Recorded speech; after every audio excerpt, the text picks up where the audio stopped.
A Christmas Carol by Charles Dickens. Stave 2. The first of the three spirits.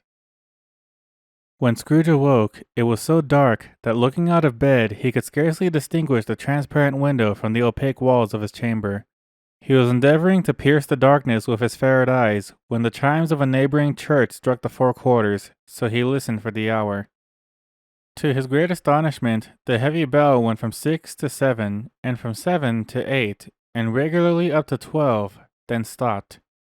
12. It was past 2 when he went to bed. The clock was wrong. An icicle must have got into the works. 12. He touched the spring of his repeater to correct this most preposterous clock. Its rapid little pulse beat 12 and stopped. "Why, it isn't possible," said Scrooge, "that I can have slept through a whole day and far into another night. It isn't possible that anything has happened to the sun, and this is 12 at noon." This idea being an alarming one, he scrambled out of bed and groped his way to the window. He was obliged to rub the frost off with the sleeve of his dressing gown before he could see anything, and could see very little then. All he could make out was that it was still very foggy and extremely cold, and that there was no noise of people running to and fro and making a great stir, as there unquestionably would have been if night had beaten off bright day and taken possession of the world. This was a great relief, because 3 days after sight of this first exchange, pay to Ebenezer Scrooge on this order, and so forth, would have become a mere United States security if there were no days to count by. Scrooge went to bed again, and thought, and thought, and thought it over, and could make nothing of it. The more he thought, the more perplexed he was, and the more he endeavored not to think, the more he thought. Molly's ghost bothered him exceedingly. Every time he resolved within himself after mature inquiry that it was all a dream, his mind flew back again, like a strong spring released to its first position, and presented the same problem to be worked all through. Was it a dream or not? Scrooge lay in this state until the chime had gone 3/4 more, when he remembered, on a sudden, that the ghost had warned him of a visitation when the bell tolled 1. He resolved to lie awake until the hour was past, and considering that he could no more go to sleep than go to heaven, this was, perhaps, the wisest resolution in his power. The corridor was so long that he was more than once convinced he must have sunk into a doze unconsciously and missed the clock. At length it broke upon his listening ear. Ding dong. "A quarter past," said Scrooge, counting. Ding dong. "Half past," said Scrooge. Ding dong. "A quarter to it," said Scrooge. Ding dong. "The hour itself," said Scrooge triumphantly, "and nothing else." He spoke before the hour bell sounded, which it now did, with a deep, dull, hollow, melancholy 1. Light flashed up in the room upon the instant, and the curtains of his bed were drawn. The curtains of his bed were drawn aside, I tell you, by a hand, not the curtains at his feet, nor the curtains at his back, but those to which his face was addressed. The curtains of his bed were drawn aside, and Scrooge, starting up into a half-recumbent attitude, found himself face to face with the unearthly visitor who drew them, as close to it as I am now to you, and as I am standing in the spirit at your elbow. It was a strange figure, like a child, yet not so like a child as like an old man, viewed through some supernatural medium, which gave him the appearance of having receded from the view and being diminished to a child's proportions. Its hair, which hung about its neck and down its back, was white as if with age, and yet the face had not a wrinkle in it, and the tenderest bloom was on the skin. The arms were very long and muscular, the hands the same, as if its hold were of uncommon strength. Its legs and feet, most delicately formed, were, like those upper members, bare. It wore a tunic of the purest white, and round its waist was bound a lustrous belt, the sheen of which was beautiful. It held a branch of fresh green holly in its hand, and, in singular contradiction of that wintry emblem, had its dress trimmed with summer flowers.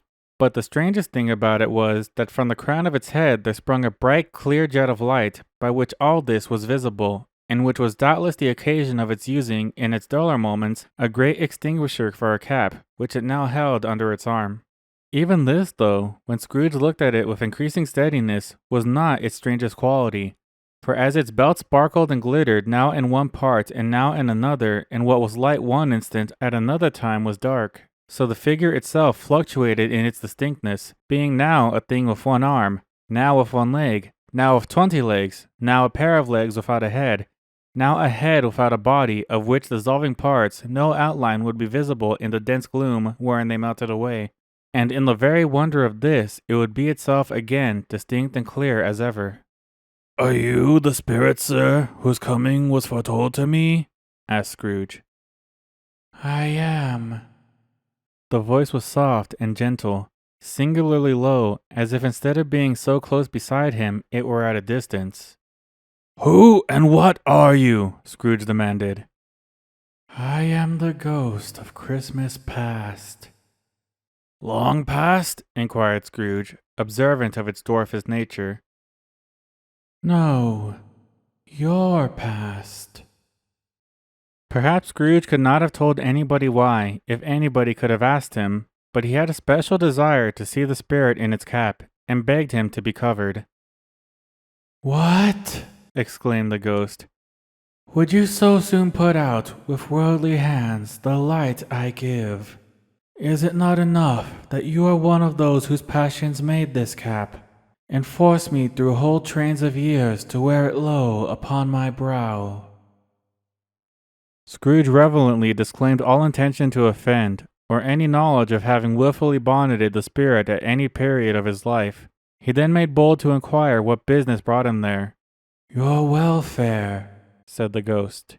Scrooge expressed himself much obliged, but could not help thinking that a night of unbroken rest would have been more conducive to that end. The spirit must have heard him thinking, for it said immediately, "Your reclamation, then. Take heed." It put out its strong hand as it spoke, and clasped him gently by the arm. "Rise, and walk with me." It would have been in vain for Scrooge to plead that the weather and the hour were not adapted to pedestrian purposes, that bed was warm and the thermometer a long way below freezing, that he was clad but lightly in his slippers, dressing gown, and nightcap, and that he had a cold upon him at the time. The grasp, though gentle as a woman's hand, was not to be resisted. He rose, but finding that the spirit made towards the window, clasped his robe in supplication. "I am mortal," Scrooge remonstrated, "and liable to fall." "Bear but a touch of my hand there," said the spirit, laying it upon his heart, "and you shall be upheld in more than this." As the words were spoken, they passed through the wall, and stood upon an open country road, with fields on either hand. The city had entirely vanished. Not a vestige of it was to be seen. The darkness and the mist had vanished with it, for it was a clear, cold winter day, with snow upon the ground. "Good heaven!" said Scrooge, clasping his hands together as he looked about him. "I was bred in this place. I was a boy here." The spirit gazed upon him mildly. Its gentle touch, though it had been light and instantaneous, appeared still present to the old man's sense of feeling. He was conscious of 1,000 odors floating in the air, each one connected with 1,000 thoughts and hopes and joys and cares long, long forgotten. "Your lip is trembling," said the ghost. "And what is that upon your cheek?"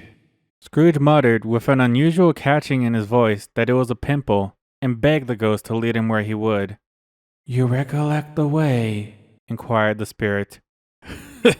"Remember it," cried Scrooge with fervor. "I could walk it blindfold." "Strange to have forgotten it for so many years," observed the ghost. "Let us go on." They walked along the road, Scrooge recognizing every gate and post and tree, until a little market town appeared in the distance, with its bridge, its church, and winding river. Some shaggy ponies now were seen trotting towards them with boys upon their backs, who called to other boys in country gigs and carts driven by farmers. All these boys were in great spirits and shouted to each other until the broad fields were so full of merry music that the crisp air laughed to hear it.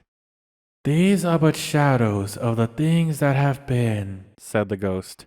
"They have no consciousness of us." The jocund travelers came on, and as they came, Scrooge knew and named them every one. Why was he rejoiced beyond all bounds to see them? Why did his cold eye glisten and his heart leap up as they went past? Why was he filled with gladness when he heard them give each other Merry Christmas as they parted at crossroads and byways for their several homes? What was Merry Christmas to Scrooge? Out upon Merry Christmas! What good had it ever done to him? The school is not quite deserted, said the ghost. A solitary child, neglected by his friends, is left there still. Scrooge said he knew it, and he sobbed. They left the high road by a well-remembered lane and soon approached a mansion of dull red brick with a little weathercock-cemented cupola on the roof and a bell hanging in it. It was a large house, but one of broken fortunes, for the spacious offices were little used, their walls were damp and mossy, their windows broken, and their gates decayed. Fowls clucked and strutted in the stables, and the coach-houses and sheds were overrun with grass. Nor was it more retentive of its ancient state within, for entering the dreary hall and glancing through the open doors of many rooms, they found them poorly furnished, cold, and vast. There was an earthly savour in the air, a chilly bareness in the place, which associated itself somehow with too much getting up by candlelight and not too much to eat. They went, the ghost and Scrooge, across the hall to a door at the back of the house. It opened before them and disclosed a long, bare, melancholy room, made barer still by lines of plain deal forms and desks. At one of these, a lonely boy was reading near a feeble fire, and Scrooge sat down upon a form and wept to see his poor forgotten self as he used to be. Not a latent echo in the house, not a squeak and scuffle from the mice behind the paneling, not a drip from the half-thawed waterspout in the dull yard behind, not a sigh among the leafless boughs of one despondent poplar, not the idle swinging of an empty storehouse door, no, not a clicking in the fire, but fell upon the heart of Scrooge with a softening influence and gave a freer passage to his tears. The spirit touched him on the arm and pointed to his younger self, intent upon his reading. Suddenly, a man in foreign garments, wonderfully real and distinct to look at, stood outside the window, with an axe stuck in his belt, and leading by the bridle an ass laden with wood. "Why, it's Ali Baba!" Scrooge exclaimed in ecstasy. "It's dear old honest Ali Baba! Yes, yes, I know. One Christmas time, when yonder solitary child was left here all alone, he did come for the first time, just like that. Poor boy. And Valentine," said Scrooge, "and his wild brother, Orson. There they go. And what's his name, who was put down in his drawers, asleep at the gate of Damascus. Don't you see him? And the Sultan's groom turned upside down by the genii. There he is upon his head. Serve him right. I'm glad of it. What business had he to be married to the princess?" To hear Scrooge expending all the earnestness of his nature on such subjects in a most extraordinary voice between laughing and crying, and to see his heightened and excited face would have been a surprise to his business friends in the city indeed. "There's the parrot!" cried Scrooge. "Green body and yellow tail, with a thing like a lettuce growing out of the top of his head. There he is. Poor Robin Crusoe, he called him, when he came home again after sailing round the island. Poor Robin Crusoe, where have you been, Robin Crusoe? The man thought he was dreaming, but he wasn't. It was the parrot, you know. There goes Friday, running for his life to the little creek. Hulloa! Hoop! Hullo!" Then, with a rapidity of transition very foreign to his usual character, he said, in pity for his former self, "Poor boy," and cried again. "I wish," Scrooge muttered, putting his hand in his pocket and looking about him after drying his eyes with his cuff. "But it's too late now." "What is the matter?" asked the spirit. "Nothing," said Scrooge. "Nothing. There was a boy singing a Christmas carol at my door last night. I should have liked to give him something. That's all." The ghost smiled thoughtfully and waved its hand, saying as it did so, "Let us see another Christmas." Scrooge's former self grew larger at the words, and the room became a little darker and more dirty. The panels shrunk, the windows cracked, fragments of plaster fell out of the ceiling, and the naked laths were shown instead. But how all this was brought about, Scrooge knew no more than you do. He only knew that it was quite correct, that everything had happened so, that there he was, alone again, when all the other boys had gone home for the jolly holidays. He was not reading now, but walking up and down despairingly. Scrooge looked at the ghost, and with a mournful shaking of his head, glanced anxiously towards the door. It opened, and a little girl, much younger than the boy, came darting in, and putting her arms around his neck and often kissing him, addressed him as her "Dear, dear brother." "I have come to bring you home, dear brother," said the child, clapping her tiny hands and bending down to laugh. "To bring you home, home, home." "Home, little Fan?" returned the boy. "Yes," said the child, brimful of glee. "Home, for good and all. Home, for ever and ever. Father is so much kinder than he used to be. That home's like heaven. He spoke so gently to me one dear night when I was going to bed that I was not afraid to ask him once more if he might come home. And he said yes, you should, and sent me in a coach to bring you. And you're to be a man," said the child, opening her eyes, "and are never to come back here. But first, we're to be together all the Christmas long and have the merriest time in all the world." "You're quite a woman, little Fan," exclaimed the boy. She clapped her hands and laughed and tried to touch his head, but being too little, laughed again and stood on tiptoe to embrace him. Then she began to drag him in her childish eagerness towards the door, and he, nothing loath to go, accompanied her. A terrible voice in the hall cried, "Bring down Master Scrooge's box there." And in the hall appeared the schoolmaster himself, who glared on Master Scrooge with a ferocious condescension, and threw him into a dreadful state of mind by shaking hands with him. He then conveyed him and his sister into the veriest old well of a shivering best parlor that ever was seen, where the maps upon the wall, and the celestial and terrestrial globes in the windows were waxy with cold. Here he produced a decanter of curiously light wine and a block of curiously heavy cake, and administered installments of those dainties to the young people, at the same time sending out a meager servant to offer a glass of something to the postboy, who answered that he thanked the gentleman, but if it was the same tap as he had tasted before, he had rather not. Master Scrooge's trunk being by this time tied to the top of the chaise, the children bade the schoolmaster goodbye right willingly, and getting into it, drove gaily down the garden sweep, the quick wheels dashing the hoarfrost and snow from off the dark leaves of the evergreens like spray. "Always a delicate creature whom a breath might have withered," said the ghost. "But she had a large heart." "So she had," cried Scrooge. "You're right. I will not gainsay it, spirit. God forbid." "She died a woman," said the ghost, "and had, as I think, children." "One child," Scrooge returned. "True," said the ghost. "Your nephew." Scrooge seemed uneasy in his mind, and answered briefly, "Yes."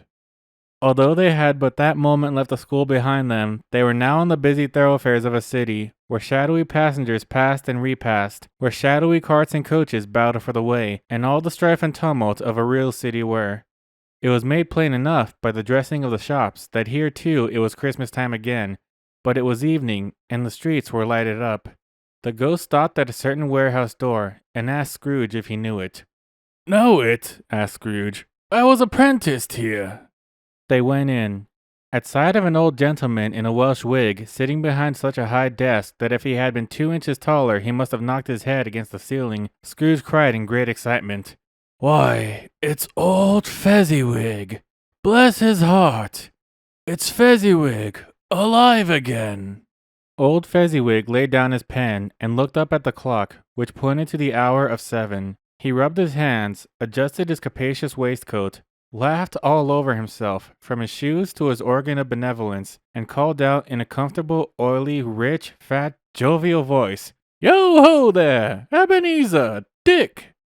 Scrooge's former self, now grown a young man, came briskly in, accompanied by his fellow apprentice.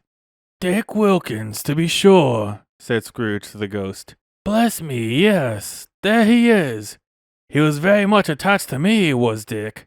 Poor Dick, dear, dear." "Yo-ho, my boys," said Fezziwig. "No more work tonight. Christmas Eve, Dick. Christmas, Ebenezer. Let's have the shutters up," cried old Fezziwig with a sharp clap of his hands. before a man can say Jack Robinson. You wouldn't believe how those two fellows went at it. They charged into the street with the shutters. 1, 2, 3, had them up in their places. 4, 5, 6, barred them up and pinned them. 7, 8, 9, and came back before you could have got to 12, panting like racehorses. Hilly-ho! Cried old Fezziwig, skipping down from the high desk with wonderful agility. Clear away, my lads, and let's have lots of room here. Hilly-ho, Dick! Chit up, Ebenezer! Clear away. There was nothing they wouldn't have cleared away or couldn't have cleared away with old Fezziwig looking on. It was done in a minute. Every movable was packed off as if it were dismissed from public life for evermore. The floor was swept and watered, the lamps were trimmed, fuel was heaped upon the fire, and the warehouse was as snug and warm and dry and bright a ballroom as you would desire to see upon a winter's night. In came a fiddler with a music book and went up to the lofty desk and made an orchestra of it, in tune like 50 stomachaches. In came Mrs. Fezziwig, one vast substantial smile. In came the 3 Miss Fezziwigs, beaming and lovable. In came the 6 young followers whose hearts they broke. In came all the young men and women employed in the business. In came the housemaid with her cousin, the baker. In came the cook with her brother's particular friend, the milkman. In came the boy from over the way, who was suspected of not having board enough from his master, trying to hide himself behind the girl from next door but one, who was proved to have had her ears pulled by her mistress. In they all came, one after another, some shyly, some boldly, some gracefully, some awkwardly, some pushing, some pulling. In they all came, anyhow and everyhow. Away they all went, 20 couples at once, hands half round and back again the other way, down the middle and up again, round and round in various stages of affectionate grouping. Old top couple always turning up in the wrong place, new top couple starting off again as soon as they got there, all top couples at last and not a bottom one to help them. When this result was brought about, old Fezziwig, clapping his hands to stop the dance, cried out, "Well done!" And the fiddler plunged his hot face into a pot of porter, especially provided for that purpose. But scorning rest, upon his reappearance, he instantly began again, though there were no dancers yet, as if the other fiddler had been carried home, exhausted, on a shutter, and he were a brand new man, resolved to beat him out of sight or perish. There were more dances, and there were forfeits, and more dances, and there was cake, and there was negus, and there was a great piece of old roast, and there was a great piece of cold boiled, and there were mince pies, and plenty of beer. But the great effect of the evening came after the roast and boiled, when the fiddler, an artful dog, mind, the sort of man who knew his business better than you or I could have told it him, struck up Sir Roger de Coverley. Then old Fezziwig stood out to dance with Mrs. Fezziwig. Top couple, too, with a good stiff piece of work cut out for them. 3 or 4 and 20 pair of partners, people who were not to be trifled with, people who would dance and had no notion of walking. But if they had been twice as many, 4 times, old Fezziwig would have been a match for them, and so would Mrs. Fezziwig. As to her, she was worthy to be his partner in every sense of the term. If that's not high praise, tell me higher, and I'll use it. A positive light appeared to issue from Fezziwig's calves. They shone in every part of the dance like moons. You couldn't have predicted at any given time what would have become of them next. And when old Fezziwig and Mrs. Fezziwig had gone all through the dance, advance and retire, both hands to your partner, bow and curtsy, corkscrew, thread the needle, and back again to your place, Fezziwig cut so deftly that he appeared to wink with his legs and came upon his feet again without a stagger. When the clock struck 11, this domestic ball broke up. Mr. and Mrs. Fezziwig took their stations, one on either side of the door, and shaking hands with every person individually as he or she went out, wished him or her a Merry Christmas. When everybody had retired but the 2 prentices, they did the same to them, and thus the cheerful voices died away, and the lads were left to their beds, which were under a counter in the back shop. During the whole of this time, Scrooge had acted like a man out of his wits. His heart and soul were in the scene, and with his former self.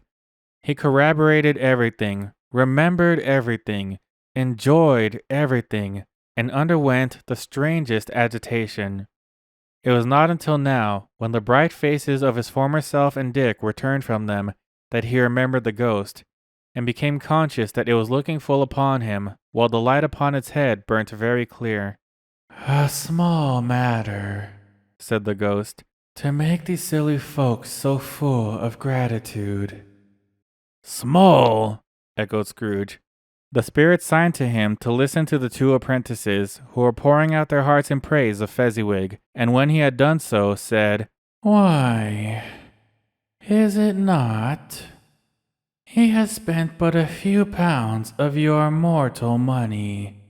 3 or 4, perhaps. Is that so much that he deserves this praise? It isn't that, said Scrooge, hated by the remark, and speaking unconsciously like his former, not his latter, self. It isn't that, spirit. He has the power to render us happy or unhappy, to make our service light or burdensome, a pleasure or a toil. Say that his power lies in words and looks, in things so slight and insignificant that it is impossible to add and count them up. What then? The happiness he gives is quite as great as if it cost a fortune. He felt the spirit's glance and stopped. What is the matter? Asked the ghost. Nothing in particular, said Scrooge. Something, I think, the ghost insisted. No, said Scrooge. No. I should like to be able to say a word or two to my clerk just now. That's all. His former self turned down the lamps as he gave utterance to the wish, and Scrooge and the ghost again stood side by side in the open air. My time goes short, observed the spirit. Quick. This was not addressed to Scrooge or to anyone whom he could see, but it produced an immediate effect, for again Scrooge saw himself. He was older now, a man in the prime of life. His face had not the harsh and rigid lines of later years, but it had begun to wear the signs of care and avarice. There was an eager, greedy, restless motion in the eye, which showed the passion that had taken root, and where the shadow of the growing tree would fall. He was not alone, but sat by the side of a fair young girl in a mourning dress, in whose eyes there were tears, which sparkled in the light that shone out of the ghost of Christmas past. It matters little, she said softly. To you, very little. Another idol has displaced me, and if it can cheer and comfort you in time to come, as I would have tried to do, I have no just cause to grieve. What idol has displaced you? He rejoined. A golden one.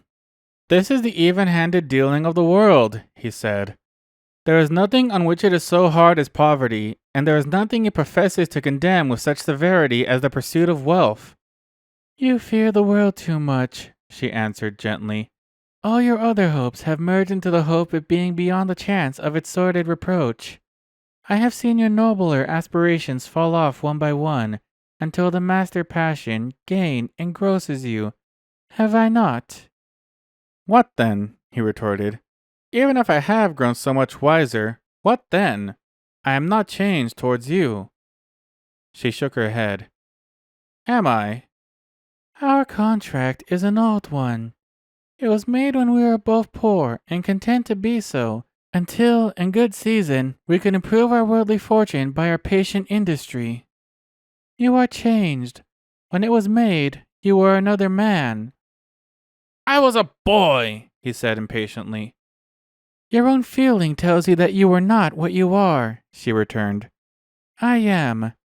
That which promised happiness when we were one in heart is fraught with misery now that we are two.